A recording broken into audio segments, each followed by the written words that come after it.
Boa noite, irmãos. Que bênção, que alegria. Os irmãos podem se assentar, muito obrigado.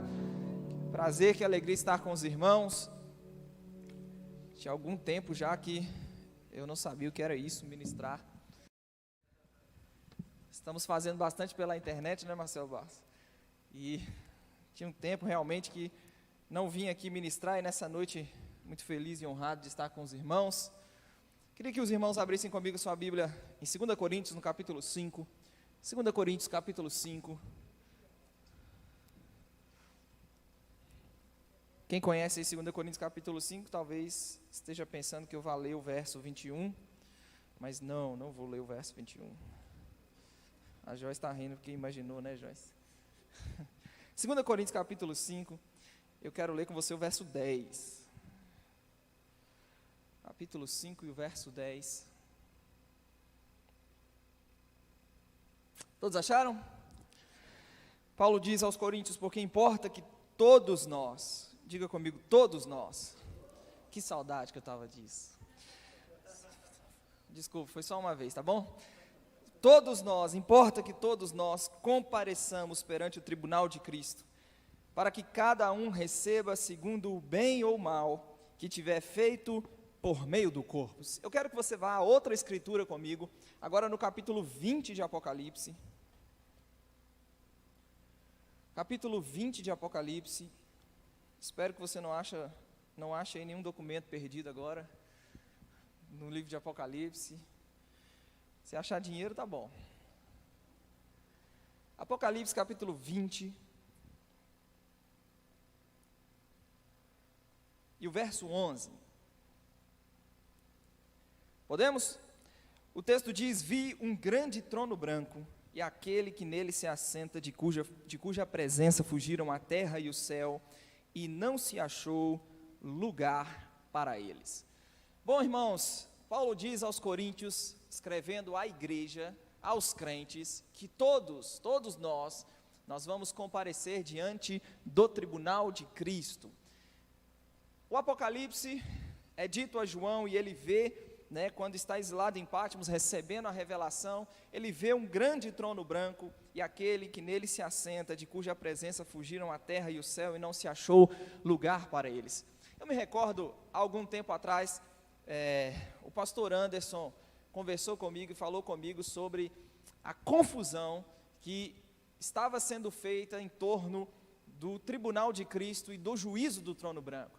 E parece que falta ainda para alguns crentes entender e compreender a diferença desses dois eventos. O que se trata e o que vai ser avaliado no tribunal de Cristo, e o que se trata e o que acontecerá no trono branco, no juízo do trono branco, em Apocalipse capítulo 20. E quando eu vi o pastor Anderson comentando, ele, acho que em uma live, falou abertamente sobre isso, e depois comentou comigo sobre a dificuldade de alguns irmãos entender a diferença destes dois eventos. Eu me senti na responsabilidade, sabia que teria essa oportunidade de compartilhar com os irmãos a palavra nessa noite, e eu me senti na responsabilidade de trazer instrução, tentar pelo menos trazer instrução, trazer luz, trazer entendimento a respeito destes dois eventos descritos na palavra. Um é o tribunal de Cristo, ligado àquilo que nós como igreja vamos experimentar, e o outro, obviamente, o juízo do trono branco, relacionado ao juízo que os não salvos eles experimentarão. Eu quero começar primeiro pelo juízo do trono branco. Continua lendo aí então Apocalipse capítulo 20, verso 11, o texto diz: vi também os mortos, os grandes e os pequenos, postos em pé diante do trono. Então se abriram livros. É importante você considerar os detalhes e perceber os detalhes do texto. Então se abriram livros, ainda outro livro, o livro da vida foi aberto, e os mortos foram julgados segundo as suas obras, conforme o que se achava escrito nos livros. Deu o mar os mortos que nele estavam, a morte e o além entregaram os mortos que neles havia, e foram julgados um por um, segundo as suas obras. Então a morte e o inferno, talvez a sua Bíblia diz Hades, se você tem a revista corrigida, a Bíblia talvez diga Hades no lugar de inferno, diz que a morte e o Hades foram lançados para dentro do lago de fogo. Esta é a segunda morte, o lago de fogo. E se alguém não foi achado inscrito no livro da vida, este foi lançado para dentro do lago de fogo. Obviamente, não resta dúvidas que o que o juízo do trono branco especificamente está descrevendo, é um juízo sobre todos aqueles, ou todos os não salvos. Fica claro ao você ler o texto que todos os que são julgados aqui no juízo do trono branco, o destino eterno deles é o inferno, é o lago de fogo, esta é a segunda morte. Não resta dúvida quanto a isso, amém, pessoal? Algumas expressões se destacam nesse texto e eu quero chamar a sua atenção. O texto fala no verso 13, deu o mar os mortos que nele estavam. Verso 12 ele diz, viu os mortos. 13 diz, deu o mar os mortos que nele estavam, a morte e o além entregaram os mortos que neles havia. E o que vai acontecer aqui descrito no Apocalipse, é aquilo que a Bíblia já havia falado, e o próprio Senhor Jesus já havia falado, que haverá uma ressurreição. Em João capítulo 5, verso 28, Jesus diz que haverá uma ressurreição tanto para a vida eterna, quanto para o juízo eterno. Haverá uma ressurreição dos justos, dos salvos, e uma ressurreição do corpo para os não salvos. Em Mateus, no capítulo 10, no verso 28, o próprio Senhor Jesus diz, mas os que matam o corpo e não podem matar a alma, temei aquele que pode fazer perecer no inferno, tanto a alma, quanto o corpo. Quando se olha para o juízo do trono branco, em que momento esse juízo vai acontecer? A Bíblia narra que depois do milênio, Satanás é solto da sua prisão, sairá a seduzir as nações. A Bíblia diz que uma multidão como a areia do mar vai se deixar levar pela sedução de Satanás, vai cair fogo do céu e os consumirá. O diabo vai ser lançado no lago que arde com fogo e enxofre, diga bem feito. Capítulo 20, verso 10, o diabo vai ser lançado no lago que arde com fogo e enxofre, e em seguida vem o que nós acabamos de ler, o juízo do trono branco. O que é o juízo do trono branco? É o momento em que todos os não salvos, em toda a história, toda a revelação bíblica, toda a história da humanidade, todos os não salvos, eles experimentarão a ressurreição do corpo, para no corpo serem julgados pelas suas obras e lançados no lago que arde com fogo e enxofre. Como eu disse e mencionei, Jesus falou para temer aquele que pode fazer perecer no inferno, tanto a alma quanto o corpo, Mateus 10, verso 28. Então o corpo vai para o inferno. Quantos creem que terão um corpo glorificado, incorruptível, imortal? A Bíblia fala que o que nós esperamos é um novo céu e uma nova terra, e nós nessa condição transformada, esse corpo de humilhação transformado para ser igual ao corpo da glória do Senhor, nós aguardamos um novo céu e uma nova terra. Então teremos um corpo próprio para a nossa existência, para a nossa eternidade. Os não salvos, eles também terão um corpo próprio para o lago que arde com fogo e enxofre. E antes de serem lançados no lago que arde com fogo e enxofre, o texto diz que se abriram livros, e ainda outro livro, o livro da vida foi aberto, e os mortos foram julgados segundo as suas obras, conforme o que se achava escrito nos livros. Eu sei que talvez você fique, se você pudesse levantar a mão e me fazer uma pergunta, obviamente a pergunta seria nesse tom: tudo bem, eu entendi que eles são lançados no lago que arde com fogo e enxofre, experimentarão a ressurreição do corpo, para no corpo serem lançados no inferno, na eternidade, na segunda morte. Por que então serão julgados pelas obras, mesmo tendo o destino eterno no lago que arde com fogo e enxofre? Porque Jesus disse que no dia do juízo haverá rigor diferente. Em Mateus no capítulo 11, e eu não tenho tempo para ser detalhista e abrir todos os versículos, mas se você for rápido e de endereço e quiser conferir, em Mateus no capítulo 11, no verso 19, ele falando que João Batista veio e pregou, e ao invés de se arrependerem com a pregação de João Batista, eles acusaram João Batista de endemoniado, disseram: tem demônio.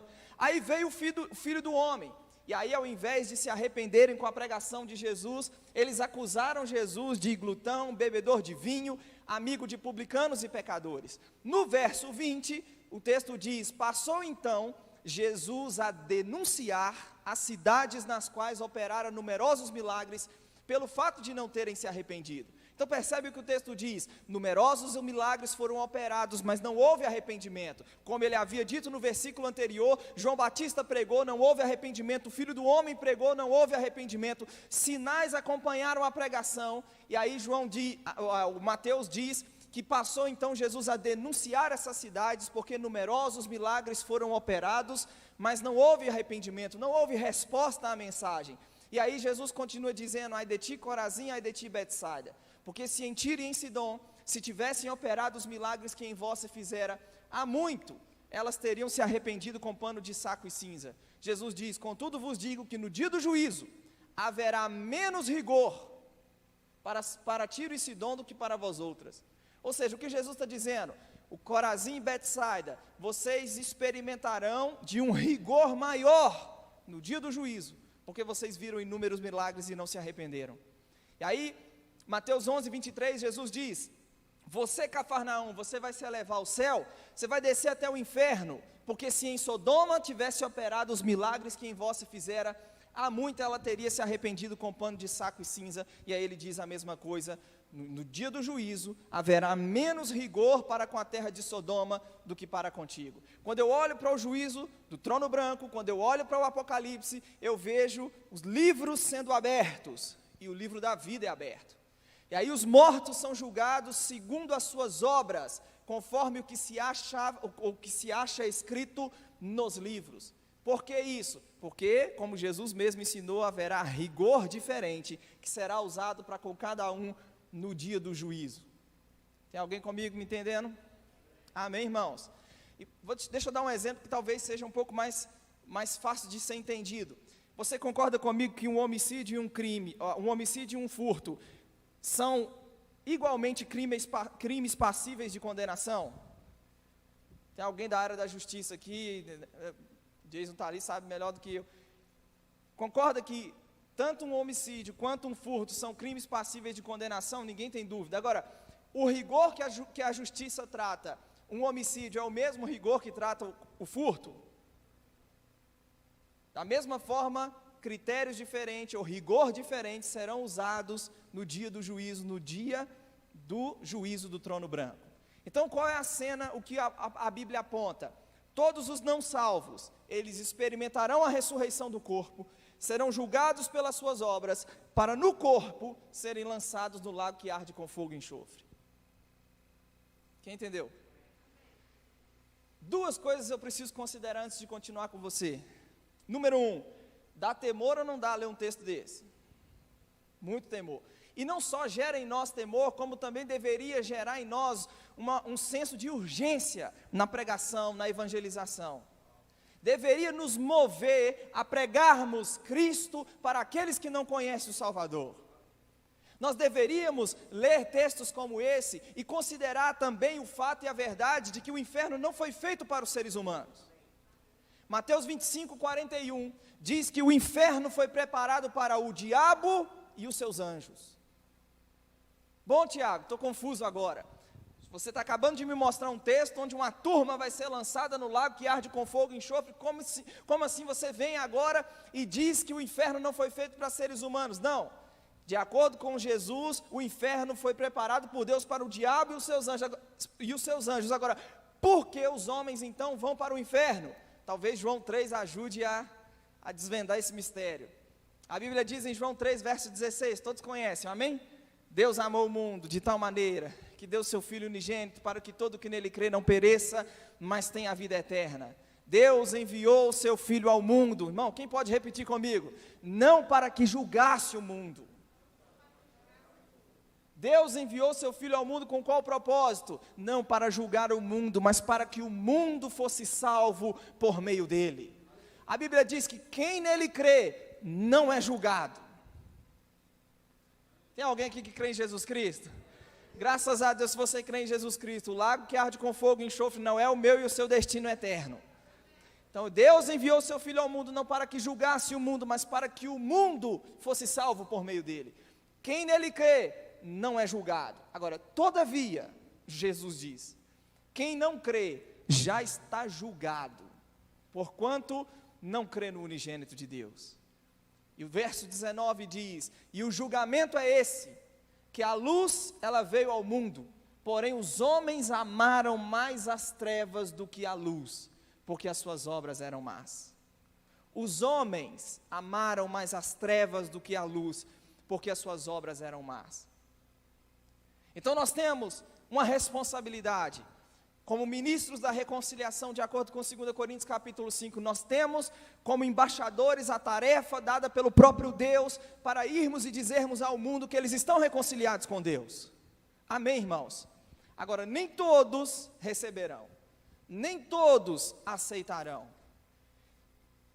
Tiago, se alguém não quiser me ouvir, não quiser receber as minhas palavras, Jesus falou sobre isso e alertou os discípulos a respeito da rejeição à mensagem em Mateus capítulo 10, Jesus falou, se vocês entrarem numa casa, entrarem numa cidade, se ela for digna, vai vir sobre ela a paz, se não for digna, volte, torne para vós outros a paz. Ele diz, se alguém receber vocês e ouvir as suas palavras, a paz vai estar sobre aquela casa. Agora, se não receber vocês, se não ouvir as palavras de vocês, ele diz, não leva nem a poeira do pé, sacode até a poeira do pé daquela cidade. Jesus diz, em verdade vos digo que no dia do juízo haverá menos rigor para Sodoma e Gomorra do que para com aquela cidade. Isso está em Mateus capítulo 10, a partir do verso 5, quando ele separa os discípulos.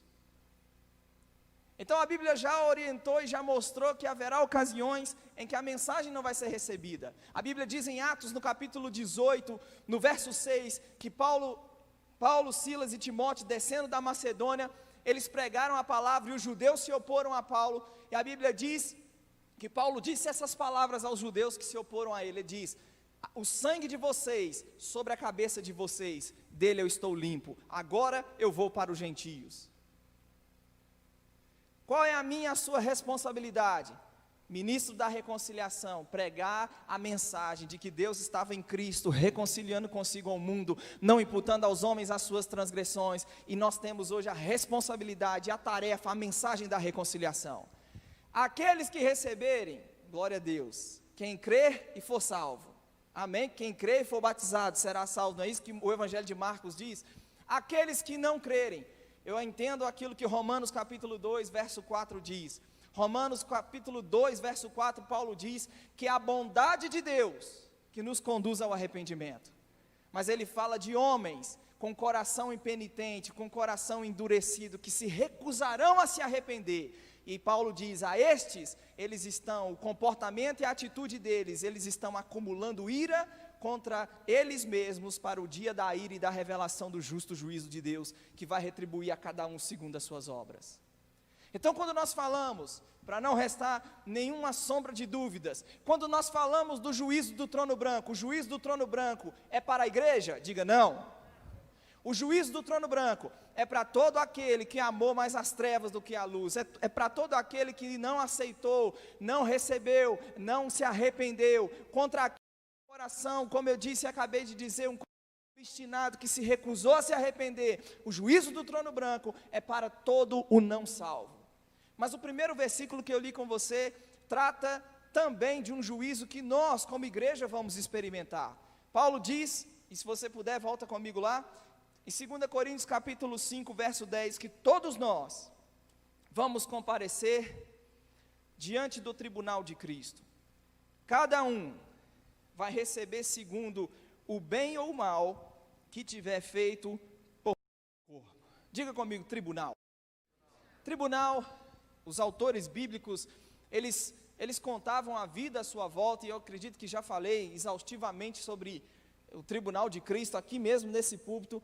O tribunal de Cristo era uma plataforma elevada, onde se assentava, um juiz, e o que nós conhecemos como Olimpíadas hoje, teve as suas origens na antiga Grécia, e nós sabemos que essa plataforma, aqui traduzido como tribunal, a expressão tribunal de Cristo no grego era o bema, e era exatamente isso que eu estou te dizendo, essa plataforma elevada onde se assentava o juiz e ficava a observar aquelas antigas competições. Em Corinto acontecia o que a história narra, os chamados jogos istmicos. Eram diversas competições, diversas modalidades que eram praticadas, e os vencedores, eles compareciam diante desse bema para serem coroados com coroa de louros.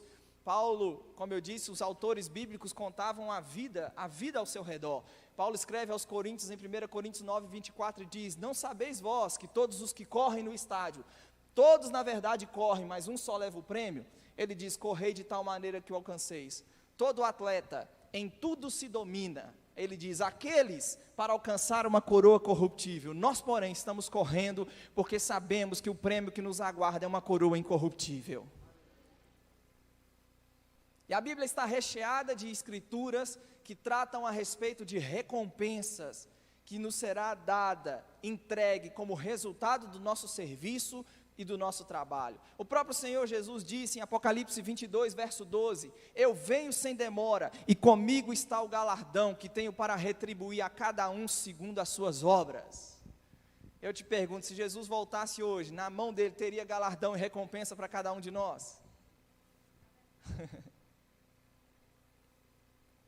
E o galardão e a recompensa, ela está ligado ao serviço, está ligado ao trabalho. Consequência, resultado, honra pelo serviço prestado ao Senhor. Aos Coríntios, 1 Coríntios 15, 58, o apóstolo Paulo disse: portanto, meus amados irmãos, sede firmes, inabaláveis e sempre abundantes na obra do Senhor, sabendo que no Senhor o trabalho de vocês não é vão. Irmão, tem um Deus que está vendo cada um do nosso trabalho, do nosso serviço, do nosso coração, da nossa entrega. Há um Deus que vai recompensar devidamente.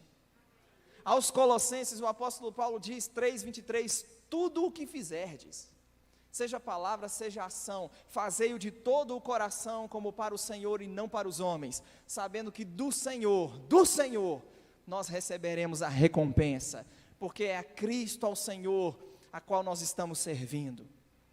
Jesus falou em Lucas 14, no verso 12, ele disse: ao dares um banquete, não convida seus amigos, nem vizinhos ricos, para não suceder que eles, por sua vez, te convidem e você seja recompensado. Ele diz: antes, pelo contrário, ao dares um banquete, convida os aleijados, os pobres, os cegos, pelo fato de não terem eles com que te recompensar-te. Ele diz: a tua recompensa, porém, tu a receberás na ressurreição dos justos. Então ele coloca a ressurreição, a recompensa em conexão com a ressurreição. No momento da ressurreição dos justos, há uma recompensa pelo serviço feito, pela obra feita. Amém. O apóstolo Paulo, escrevendo a sua última carta a Timóteo, em 2 Timóteo capítulo 4 e o verso 6, ele diz que sabia que estava para morrer, estou para ser oferecido por libação, o tempo da minha partida é chegado. Ele diz: eu combati o bom combate, eu completei a carreira, eu guardei a fé. Já agora a coroa da justiça me está reservada, a qual o reto juiz me dará naquele dia. Que dia? O dia do tribunal de Cristo, o dia em que nós estaremos diante do Senhor Jesus Cristo, para sermos ou não galardoados pelas nossas obras, pelo nosso trabalho, pelo nosso serviço.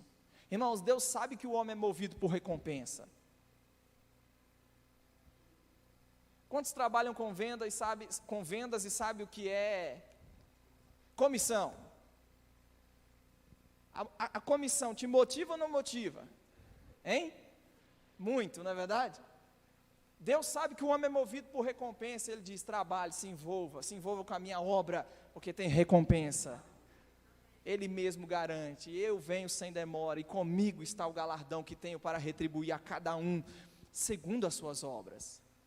E eu sei, nós já falamos exaustivamente sobre isso, irmãos. Nós precisamos, depois de salvos pela graça, por meio da fé, nós precisamos nos envolvermos com a obra do Senhor, nós precisamos nos envolvermos com a igreja local, precisamos nos envolvermos com o serviço, precisamos deixar de ser parte daquela igreja com a mentalidade de consumismo, só quer ser servida, não, de acordo com a Escritura, há da parte de Deus um dom na sua vida, e Paulo diz, nós precisamos e devemos, como membros uns dos outros, de acordo com o dom que recebeu, de acordo com a graça de Deus, nós precisamos e devemos servir uns aos outros.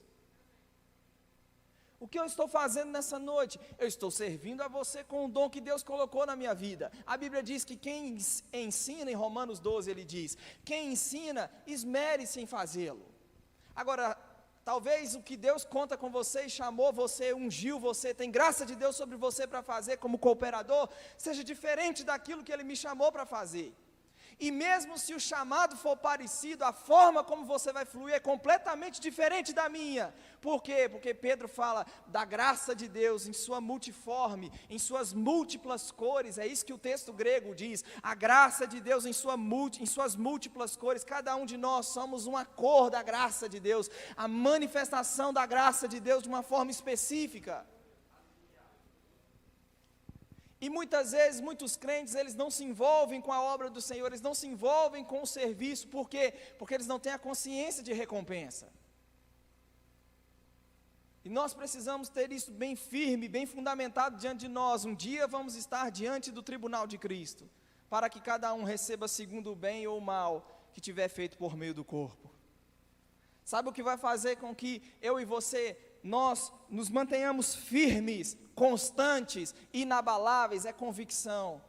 Convicção do que Deus tem para as nossas vidas, convicção da forma como Deus quer fluir através das nossas vidas, convicção das pessoas que Deus quer alcançar através das nossas vidas.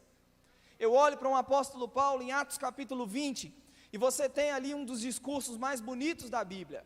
Ele está viajando para Jerusalém, e ele faz uma parada em uma ilha chamada Mileto, e daí na ilha de Mileto ele manda chamar os presbíteros da igreja de Éfeso, manda chamar a liderança da igreja de Éfeso, e ele começa a fazer um discurso de despedida. Ele diz: vocês sabem da forma, a maneira como eu me comportei no meio de vocês quando eu entrei na Ásia. Ele diz: eu não cobicei de ninguém nem prata, nem ouro, estas mãos me foram úteis para o que me era necessário. Ele diz: agora eu vou a Jerusalém, não sabendo o que ali me acontecerá, senão o que o Espírito me garante, que cadeias e tribulações me aguardam. Ele diz em Atos 20, 24, porém, eu nada tenho a vida preciosa para mim mesmo, contanto que complete a minha carreira e o ministério que recebi do Senhor Jesus Cristo para testemunhar o Evangelho da graça de Deus.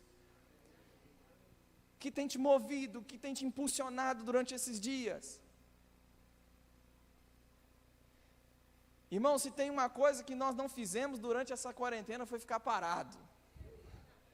Nós obedecemos às orientações da prefeitura, do governo, obedecemos, estamos aqui reunidos debaixo de toda, seguindo toda a orientação, mas se tem uma coisa que nós não fizemos durante esses dias foi parar. Por quê? Porque nós sabemos o que nos move, nós sabemos que não temos a vida mais preciosa para nós mesmos, nós só estamos focados em completar a carreira, cumprir o ministério que recebemos do Senhor Jesus Cristo. A Bíblia diz que os irmãos, Paulo chega lá em Jerusalém, na verdade ele chega na casa, antes de viajar para Jerusalém, ele chega na casa de Filipe, o evangelista, e aí o profeta chegou e pegou, aquele dia teve não só profecia, como ele encenou a profecia, pegou o cinto de Paulo, prendeu a si mesmo, disse: isso vai acontecer ao dono desse cinto em Jerusalém. A turma começou a chorar, dizendo: Paulo, não vá a Jerusalém. Ele disse: que é isso que vocês estão me constrangendo no coração? Eu estou pronto a ir a Jerusalém, e até mesmo a morrer pelo nome do Senhor Jesus, se for preciso. E esse mesmo Paulo escreve, vá comigo em 1 Coríntios, no capítulo 3, 1 Coríntios capítulo 3,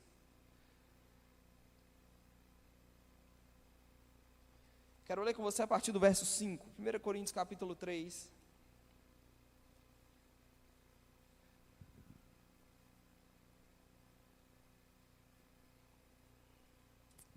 acharam? Na verdade eu quero ler com você a partir do 4. Quando, pois, alguém diz: eu sou de Paulo, e outro: eu de Apolo, não é evidente que andais segundo os homens? Quem é Apolo e quem é Paulo? Ele diz: servos por meio de quem crestes, e isto conforme o Senhor concedeu a cada um. Ele diz: eu plantei, Apolo regou, mas o crescimento, ele veio de Deus. Então, ele diz para uma igreja, tendenciosa, formando partido em torno dos ministros: eu sou de Paulo, eu sou de Apolo. Ele diz: diante de Deus igualmente nós somos servos. Quem é Paulo e quem é Apolo? Ele diz: servos, por meio de quem vocês vieram a crer. E ele diz: isto conforme o Senhor concedeu a cada um. E aí no verso 6 ele deixa claro o que o Senhor concedeu a cada um. A Paulo ele concedeu plantar, o Senhor concedeu plantar. A Apolo ele concedeu regar, mas o crescimento ele veio de Deus. 7, de modo que nem o que planta é alguma coisa, nem o que rega, mas Deus que dá o crescimento. É bom ler um texto desse, abaixa a bola da gente, né? Alguém que começa a se achar demais. Uau, olha, quantos seguidores, quantos compartilhamentos. Paulo diz, de modo que nem o que planta é alguma coisa, nem o que rega. Lá no capítulo 15, no verso 9, ele vai falar, pela graça de Deus é que nós somos o que somos. E essa graça que nos foi dada, ela não se tornou vã. Pelo contrário, eu trabalhei mais do que todos os apóstolos. Aí ele, para não esquecer, ele diz, opa, não eu, mas a graça de Deus comigo. E aí ele diz, ora, o que planta e o que rega são um, porque igualmente diante de Deus nós somos servos, e o que nos diferencia são as tarefas que o Senhor concedeu a cada um dos servos. Então ele diz, o que planta e o que rega são um, e cada um receberá o seu galardão, segundo o seu próprio trabalho. Porque de Deus nós somos cooperadores, lavoura de Deus, um edifício de Deus nós somos. Irmão, pensa no que Paulo acabou de dizer, de Deus nós somos o quê? Cooperadores. Usando o exemplo dele mesmo e de Apolo, ele diz, o Senhor concedeu a mim uma tarefa específica, a Apolo outra tarefa específica, ele é o responsável pelo que de mais importante acontece ao crescimento. E aí ele diz, tem galardão e tem recompensa para cada um, segundo o seu trabalho. Não é, pensa comigo, não é segundo qualquer coisa eu inventei de fazer, é segundo o trabalho que o Senhor concedeu a fazer. E aqui surgem questões importantíssimas, porque o que eu e você temos feito, no sentido de cooperarmos com Deus, porque é isso que ele diz, de Deus nós somos cooperadores. Irmão, pensa que privilégio, de Deus nós somos cooperadores, nós somos parte daquilo, ou pelo menos Deus tem a expectativa que nos tornemos parte daquilo que Ele está fazendo nesses dias. Você e eu podemos tomar a decisão de entendermos da parte de Deus, buscarmos o nosso Senhor, dizer, Senhor, de que forma o Senhor quer que eu corresponda com o Senhor, e entendendo da parte de Deus a maneira como devemos corresponder com Ele, fazermos história, nos tornarmos parte daquilo que Deus está fazendo, marcarmos a nossa geração. Irmão, eu não acredito, eu não consigo conceber a ideia de um crente que é nascido de novo, regenerado, cheio do Espírito Santo, tem a palavra de Deus, tem a mente de Cristo. Eu não consigo conceber a ideia de você não pensar, nem um pouquinho, nem um pouco que seja. Eu não consigo conceber a ideia de você não querer marcar a sua geração de alguma forma, de você dentro da sua esfera de alcance, influenciar pessoas à sua volta. Não, irmão, você tem algo precioso demais. Eu e você, como esses barros, mas nós carregamos um tesouro precioso demais, para não fazermos nada com aquilo que está depositado nas nossas vidas. Já tem muita gente que faz, irmão, eu já pensei e esse tipo de mentalidade já tomou conta de mim, já tem gente boa demais fazendo, já tem gente demais fazendo, não precisa de mais um fazendo, precisa, porque eu e você somos únicos, eu e você somos membros específicos no corpo de Cristo, colocados por Cristo, pelo próprio Deus, num lugar específico, para fazer coisas específicas, com uma graça específica. Ah, mas na quarentena, né, Kátia? Todo mundo pode, ninguém pode fazer nada, todo mundo preso dentro de casa. Não, pode sim, irmão. Eu e você temos a mente de Cristo. E nós estamos sendo provocados nesses dias pelo pastor Marcelo, dentro dessa questão específica. Se essa situação nunca mais for acabar, se for ficar e continuar dessa forma, não sei para quanto tempo aí adiante, o que nós vamos fazer? Vamos sucumbir diante da circunstância? Oh, coitadinho de mim, oh meu Deus, estou morrendo de medo, né? Vai que eu pego um vírus desse, o que vai acontecer? Não, sobre a sua vida não vai pegar nada. Eu e você, irmãos, nascemos de novo, tem natureza divina correndo dentro de nós. Eu não me conformo com o mundo. Você não pode se conformar com o mundo. O mundo está falando isso, aquilo e aquilo outro. Eu não estou me conformando, então.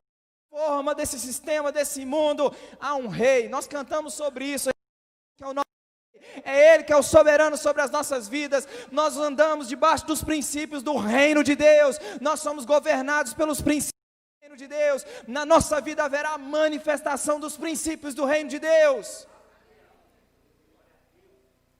Agora, você e eu, nós podemos tomar e fazer a escolha, tomar a decisão de que lado nós vamos ficar. Porque parece que para alguns crentes, alguma coisa, né?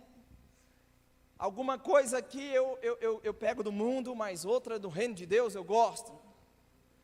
Decida, você e eu vamos ter que decidir nesses últimos dias de qual lado nós vamos ficar.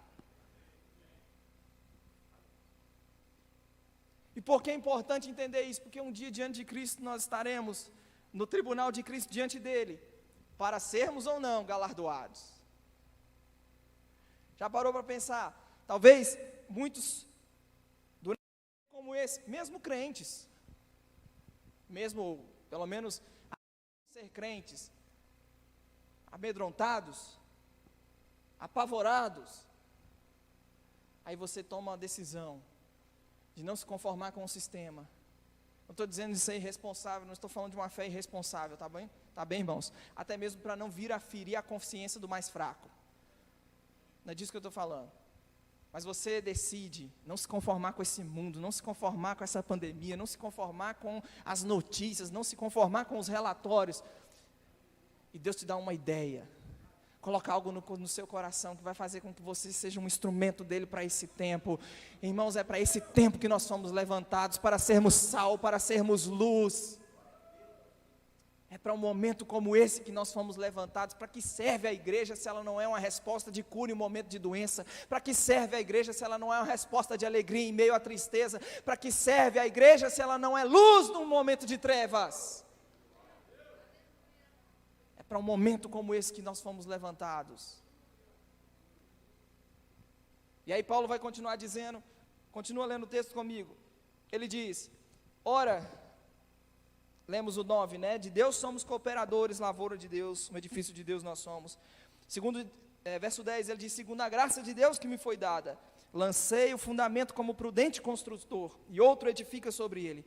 Porém, cada um veja como edifica. Porque ninguém pode lançar outro fundamento além do que foi posto, qual é Jesus Cristo.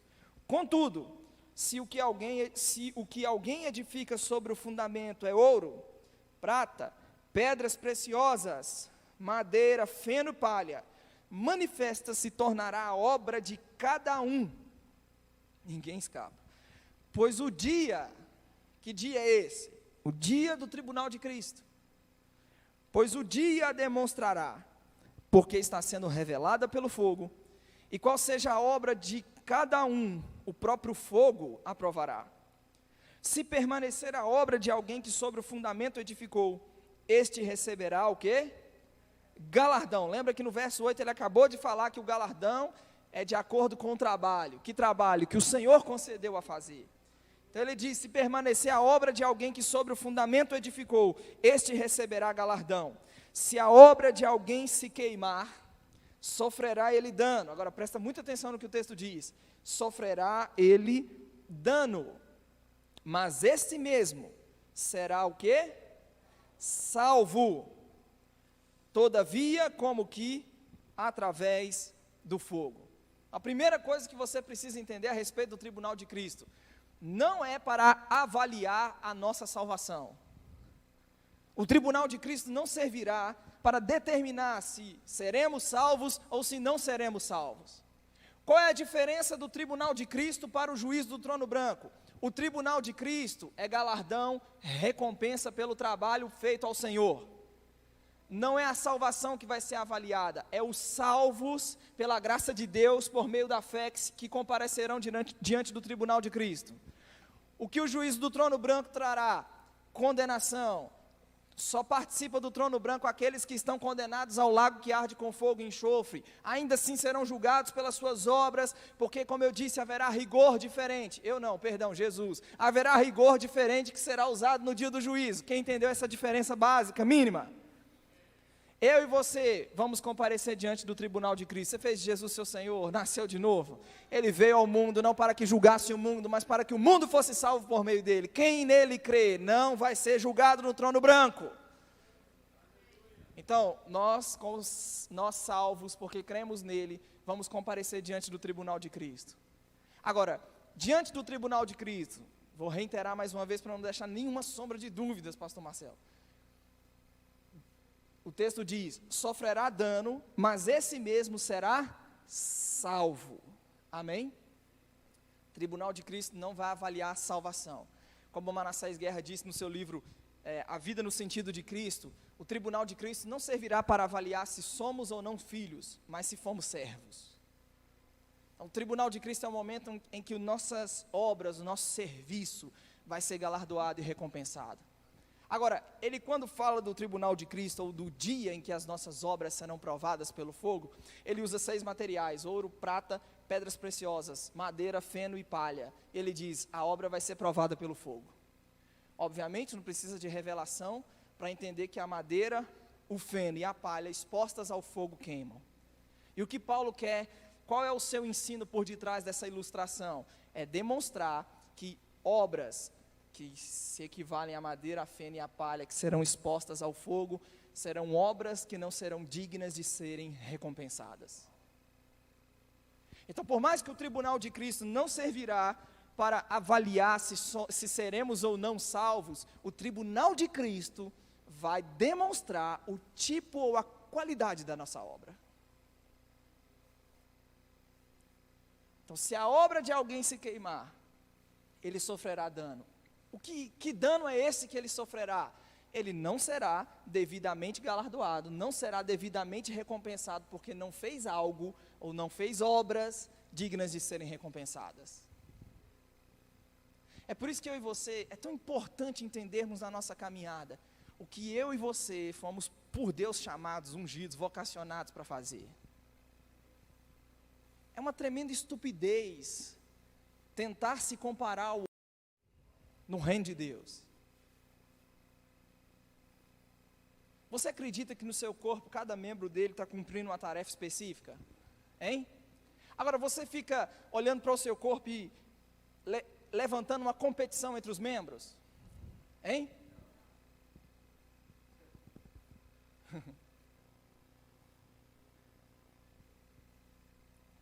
Nós somos o corpo de Cristo, e individualmente nós somos membros do corpo. Até aqueles membros do corpo que não estão tão em evidência, Paulo diz, estes são necessários. E os membros do corpo que parecem menos dignos de honra, a esse nós damos maior honra, para que não haja divisão no corpo. Paulo diz que o galardão vai ser de acordo com o trabalho. Que trabalho que o Senhor concedeu a fazer? Paulo concedeu plantar, Apolo regar.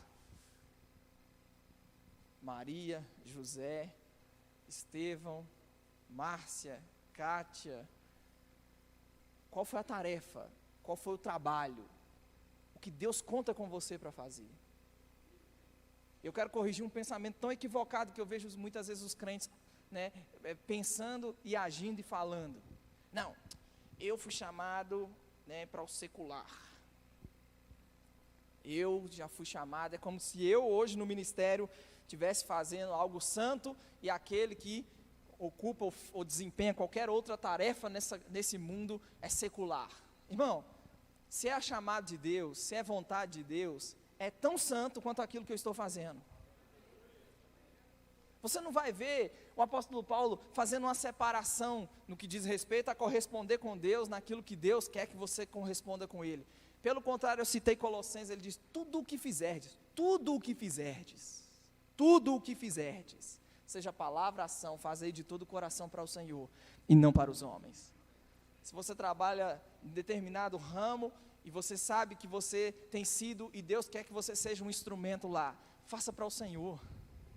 Aquilo é tão sagrado, é tão santo, como se estivesse aqui na igreja servindo. E um dia nós seremos devidamente galardoados pelo próprio Senhor Jesus Cristo, honrados pelo Senhor, por todo o nosso trabalho. O autor aos Hebreus chega ao ponto de dizer em Hebreus 6,10, Deus não é injusto para ficar esquecido do vosso trabalho e do amor com que gastes para com todos os santos. Eu olho para um apóstolo Paulo, eu vejo que não foi apedrejamento que o parou. Eu estou nesses dias estudando o livro de Atos, E eu vejo um Paulo que foi apedrejado, e depois que foi apedrejado, foi tirado da cidade, dado como morto. Aí depois que recuperou um pouquinho, ele volta de novo para a cidade, na qual ele havia sido apedrejado. E mais, uma distância e uma viagem de 90 quilômetros, em uma época que não tinha carro, não tinha avião, viajava montado em animal ou andando, a pé. E aí ele foi apedrejado, ele é dado por morto, tiram ele da cidade, depois ele volta de novo para a cidade onde ele havia sido apedrejado, uma viagem de 90 quilômetros. E às vezes muitos crentes, por causa de um vírus, têm deixado isso comprometer o seu serviço, têm deixado isso parar o seu trabalho. Você pega a lista de 2 Coríntios capítulo 11, você vai ver, ela é extensa. Ela é extensa. Naufrágio, apedrejamento, açoite, salteadores. Ele diz, nada disso parou ele. Nada disso. Ele chegou até a pedir ao Senhor e dizer, Senhor, tira de mim isso. Mas o Senhor disse, a minha graça te basta, porque o poder se aperfeiçoa na fraqueza. Ele diz, então, quando eu sou fraco, é aí que eu sou forte. Feche seus olhos. E que os irmãos...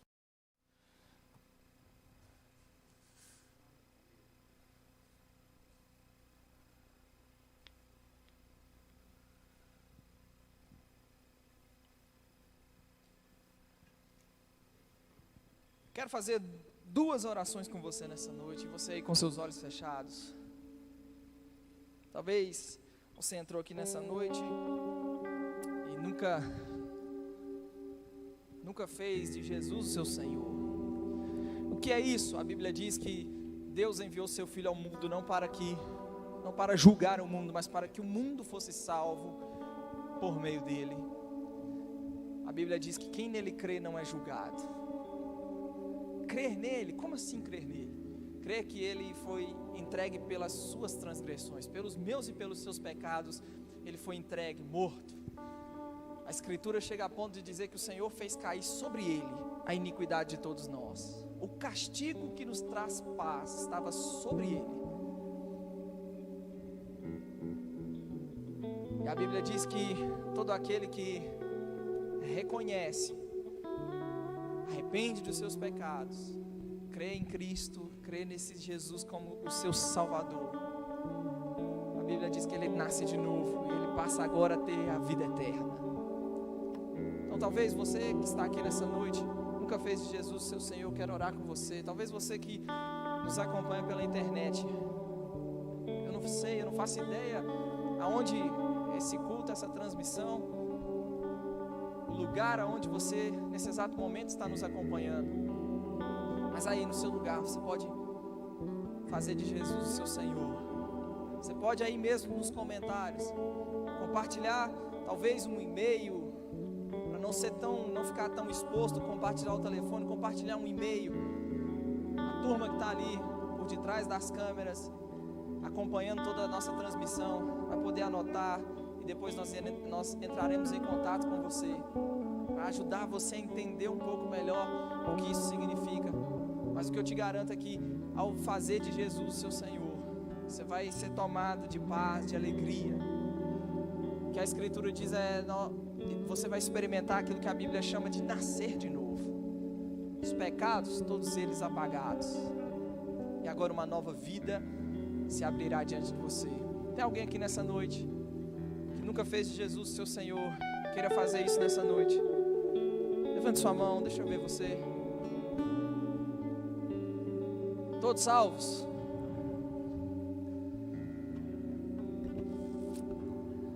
Glória a Deus. Quero fazer uma segunda oração, e essa você vai fazer aí no seu lugar, assentado mesmo. Fala para o Senhor: Senhor, eu consagro a minha vida ao Senhor. Fala com Ele: Senhor, me ajuda a entender, me ajuda a compreender com clareza aquilo que o Senhor conta comigo como um cooperador para esses dias. Fala com Ele: Senhor, eu quero entender e corresponder com o Senhor. Eu não quero ser infrutífero. E como Paulo orou pelos crentes de Colossos, nós oramos nessa noite. Te pedimos, Senhor, que o Senhor nos faça transbordar do pleno conhecimento da sua vontade, em toda sabedoria, entendimento espiritual. Nós queremos viver do modo digno do Senhor, para o seu inteiro agrado. Nós queremos, ao compreender a sua vontade, frutificarmos em toda a boa obra e crescer no pleno conhecimento do Senhor, que nos fez idôneos a participarmos da herança dos santos na luz. Eu oro para que a partir dessa noite haja entendimento, clareza, compreensão, revelação. Pai, eu creio em pessoas que serão de uma forma pessoal, individual, serão visitadas pelo Senhor em visões, em êxtases, em sonhos, em palavras proféticas. Eu creio em nome de Jesus Cristo.